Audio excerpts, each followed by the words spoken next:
በመካከለኛው ምስራቅ ሰማይ ስር አዲስና አስፈሪ የሆነ የጦርነት ደመና እያጠላ ነው። ዓለምን ወደ ከፍተኛ ስጋት የከተተው የዶናልድ ትራምፕ ትኩስ ማስጠንቀቂያ ደግሞ ጉዳዩን ይበልጥ አሳሳቢ አድርጎታል። ለኢራን ሰዓቱ እየቆጠረባት ነው። በፍጥነት እርምጃ መውሰድ አለባቸው፣ ካልሆነ ግን ከነሱ የሚተርፍ ምን ነገር አይኖርም ሲሉ በገዛ ማህበራዊ ሚዲያ ገጻቸው የለጠፉት መልእክትም በቀጣይ ሰዓታት ወይም ቀናት ውስጥ ሊከሰት የሚችለውን ታላቅ ወታደራዊ ግጭት አመላካች ሆኗል። ትራምፕም ጊዜው ወሳኝ ነው ማለት የሰጡት ማስጠንቀቂያ በዋሽንግተንና በቴህራን መካከል ያለው ዲፕሎማሲ መስኮት ሙሉ በሙሉ የተዘጋ መሆኑን የሚያሳይ ነው። ይህ የዛቻ ንግግር የመጣው በሁለቱ ሀገራት መካከል ያለ ውጥረት እጅግ በከረረበትና ቀደም ሲል ተደርሶ የነበረው የተኩስ አቁም ስምምነት አደጋ ላይ በወደቀበት ወሳኝ ወቅት ላይ ነው። የአዲስ የውጥረት ምዕራፍ የተጀመረው የካቲት 28 ቀን እስራኤልና አሜሪካ በጋራ በመሆን በኢራን ላይ ጥቃት ከፈጸሙ በኋላ ነው። ከዚያን ጊዜ ጀምሮ ፕሬዚዳንት ዶናልድ ትራምፕ በኢራን ላይ የያዙት አቋም እጅግ ጠንካራ ነው ተብሎ ሊተረጉም የሚችል አስፈሪ ይዘት ያለው ነው። ትራምፕም ዛሬ ምሽት አንድ ሙሉ ስልጣን ልጠፋ ትችላለች፣ ዳግመኛ አትመለስም፣ ይህ እንዲሆን አልፈልግም፣ ግን ምናልባት ሊከሰት ይችላል በማለትም ከዚህ ቀደም የጻፉት ጽሑፍ በወቅቱ ዓለምን አስደንግጦ ነበር። አሁን ደግሞ ትራምፕ ከማዕበሉ በፊት ያለው ጸጥታ የሚል ጽሑፍ ያረፈበትና እሳቸው በጦር መርከብ ላይ ሆነው የሚያሳይ የሰው ሰራሽ አስተውሎት ወይም በኤአይ የተሰራ ምስል በማጋራትም አሜሪካ ለትልቅ ወታደራዊ እርምጃ ዝግጁ መሆኗን በይፋ አሳይተዋል። ይህ በእንዲህ እንዳለ ግጭቱን ይበልጥ ወደ አደገኛ ደረጃ ያሸጋገረው ሌላኛው ክስተትም ኢራን በተባበሩት አረብ ኤምሬትስ በሚገኘው የባራካ ኒውክሌር ማብለያ ላይ የፈጸመችው የድሮን ጥቃት ነው። ይህ ጥቃት ኢራን በቀጠናው ያሉ ከአሜሪካ አጋሮችንና የኤነርጂ መሠረተ ልማቶችን ለመውደም ወደ ኋላ እንደማትል ያሳየችበት ክስተት ሆኗል። የባራካ ኒውክሌር ማብለያ ጥቃትም ለዓለም አቀፉ ማህበረሰብ ትልቅ ደወል ሆኗል። ምክንያቱም የኒውክሌር ተቋማት ላይ የሚሰነዘሩ ጥቃቶች የሚያስከትሉት የጨረር አደጋና ቀጠና ውድመቱም እጅግ ከፍተኛ መሆኑ ነው።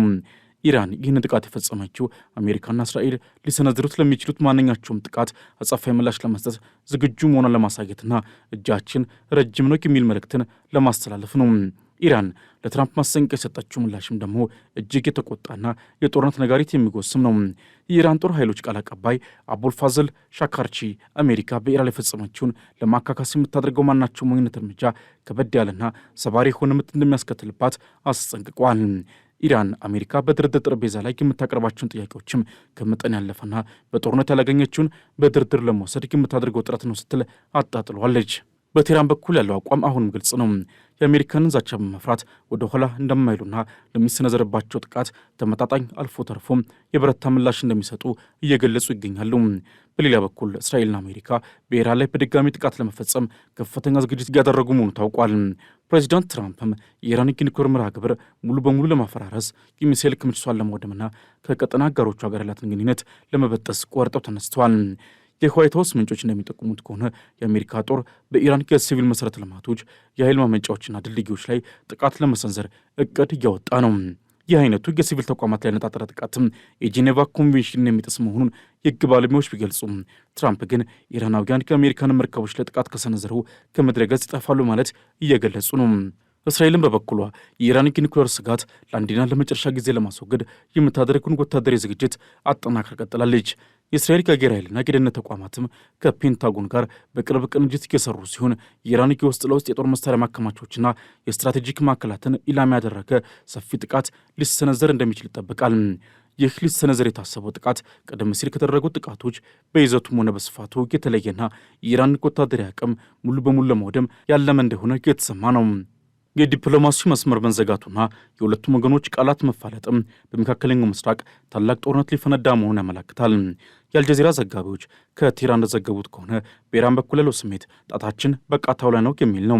የኢራን መንግስትም የአሜሪካን የዛቻ ቋንቋ እንደማይቀበልና ለማንኛውም ክስተት ዝግጁ መሆኑን እየገለጸ ነው።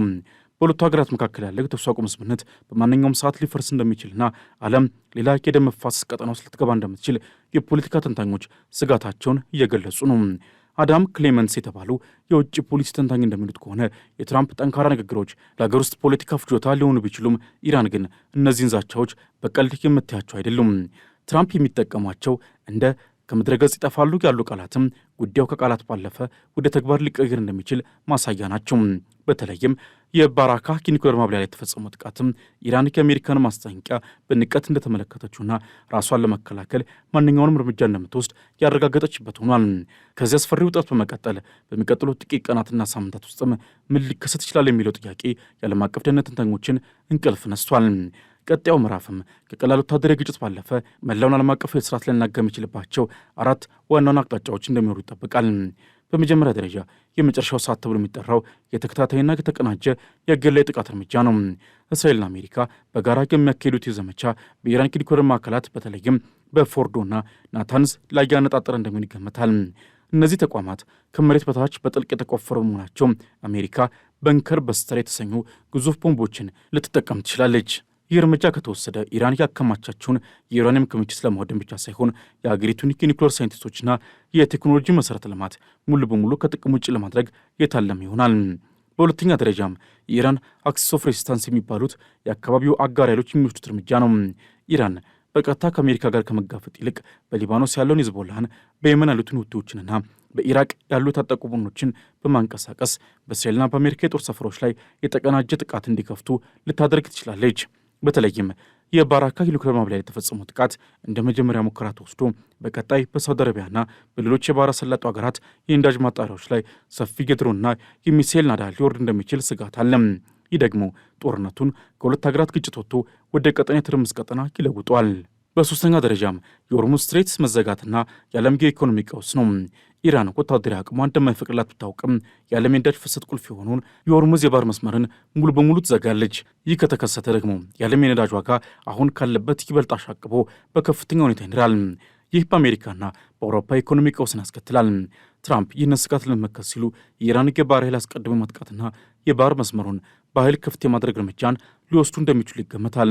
ይህ ደግሞ በባህር ላይ ታላቅ ፍልሚያን እንዲቀሰቀስ ያደርጋል። በአራተኛ ደረጃ የሳይበር ጦርነትና የውስጥ ትርምስ ነው። አሜሪካና እስራኤል የኢራን የኤሌክትሪክ ኃይል፣ የኮሚኒኬሽን መረብና የባንክ አገልግሎቶችን በሳይበር ጥቃት ሽባ በማድረግ ህዝቡ በመንግስት ላይ እንዲነሳሳ የማድረግ ስትራቴጂን ሊከተሉ ይችላሉ። በሌላ በኩል ኢራን በተመሳሳይ መንገድ በአሜሪካ የውሃና ኤሌክትሪክ ተቋማት ላይ የሳይበር ጥቃት ለመሰንዘር ሙከራ ልታደርግ ትችላለች። ይህ የማይታይ ጦርነት ከመደበኛው ጥቃት ቀድሞ ሊጀምር እንደሚችል በስፋት ይገመታል። ከእነዚህ ሁኔታዎች በስተጀርባ ትልቁ ስጋት ግን የሩሲያና የቻይና ሚና ነው። ኢራን ወታደራዊ ከፍተኛ ጫና ውስጥ ስትገባም ሩሲያ ዘመናዊ የሆኑ የኤስ-400 የአገር መከላከያ ስርዓቶችንና የጦር አውሮፕላኖችን ለቴህራን በማቅረብ ጣልቃ ልትገባ ትችላለች። ይህ ከሆነ ጦርነቱ በምዕራባውያንና በምስራቃውያን ኃይሎች መካከል የሚደረግ የጎንዮሽ ጦርነት ሆኖ ወደ ሶስተኛ ዓለም ጦርነት ሊያመራ የሚችልበት እድል ሰፊ ይሆናል። በመሆኑም በቀጣዮቹ ጥቂት ሳምንታት ውስጥ ዓለም የምትጠብቀው ወይ ታላቅ ዲፕሎማሲ ተአምር ወይ ደግሞ የመካከለኛው ምስራቅን ካርታ ሙሉ በሙሉ የሚቀይር አስከፊ ጦርነት ይሆናል። ትራምፕም ሰዓቱ እየቆጠሩ ነው ሲሉ ለኢራን የሰጡት የመጨረሻው ማስጠንቀቂያ አብቅቶ ወደ ተግባር ለመግባት ሰከንዶች ብቻ እንደቀሩ የሚያሳይ ነው። ቴህራን የኒውክሌር ፕሮግራሟን ለመተው ካልተስማማችም ዓለም እስከዛሬ አይታው የማታውቀውን እጅግ ዘመናዊና አጥፊ የጦርነት ቴክኖሎጂ የምታይበት አጋጣሚ ሊፈጠር ይችላል። የጥፋት ደመናው ከፏፏቴ ይልቅ በከባድ ዝናብ መልክ ሊወርድ ተቃርቧል። ጥያቄው ግን ማን ይተርፋል የሚለው ብቻ ነው። ኢራንም በአሁኑ ወቅት የደረሰባትን ዛቻና ሊሰነዘርባት የሚችለውን ጥቃት ለመመከት የምትከተለው ስትራቴጂካዊ ትዕግስት ከሚል ፖሊሲ ወጥቶ ወደ ንቁ መከላከልና አጸፋዊ ጥቃት መሸጋገሩን የጦር ተንታኞች ይናገራሉ። ቴህራን ለአሜሪካና ለእስራኤል የምትሰጠው ምላሽ በሶስት ዋና ዋና የጥቃት አውዶች ላይ የተመሰረተ እንደሚሆን ይጠበቃል። የመጀመሪያውና ዋነኛው የኢራን ምላሽም የሚሳኤል ናዳ ነው። ኢራን በመካከለኛው ምስራቅ ግዙፍ የሚሳኤል ክምችት ያለባት ሀገር እንደመሆኗ መጠን ጥቃት እንደተሰነዘረባት በሺዎች የሚቆጠሩ ባለስቲክና ክሩዝ ሚሳኤሎችን በአንድ ጊዜ ወደ እስራኤልና ወደ አካባቢ ወደሚገኙ የአሜሪካ የጦር ሰፈሮች እንደምትተኩስ ይጠበቃል። በተለይም አዲሱ የኢራን ፋታህ የተሰኘው ሃይፐርሶኒክ ሚሳኤል የአየር መከላከያ ስርዓቶችን ሰብሮ የመግባት አቅም ስላለው እንደ እስራኤሉ አይረንዶም ያሉ መከላከያዎችን ሽባ በማድረግ ዋና ዋና ከተሞችንና ወታደራዊ ማዕከላትን ኢላማ ሊያደርግ ይችላል። ኢራንም ጥቃት ከተሰነዘረብን ቴልአቪቭና ሃይፋን ከምድር ላይ እናስተካክለን የሚለው ማስጠንቀቂያ በተግባር የሚፈተንበት ይሆናል። ሁለተኛው ምላሽም የድሮን መንጋ ጥቃት ነው፣ ወይም ድሮን ስዋርም ነው። በባራካ የኒውክሌር ማብላያ ላይ የታየው ጥቃት እንደ መቅደም የሚወሰድ ሲሆን ኢራን በመቶች የሚቆጠሩ አጥፊ ድሮኖችን በአንድ ጊዜ በማሰማራትም የጠላትን ራዳርና የመከላከያ አቅም ግራ የማጋባት ስልትን ትከተላለች።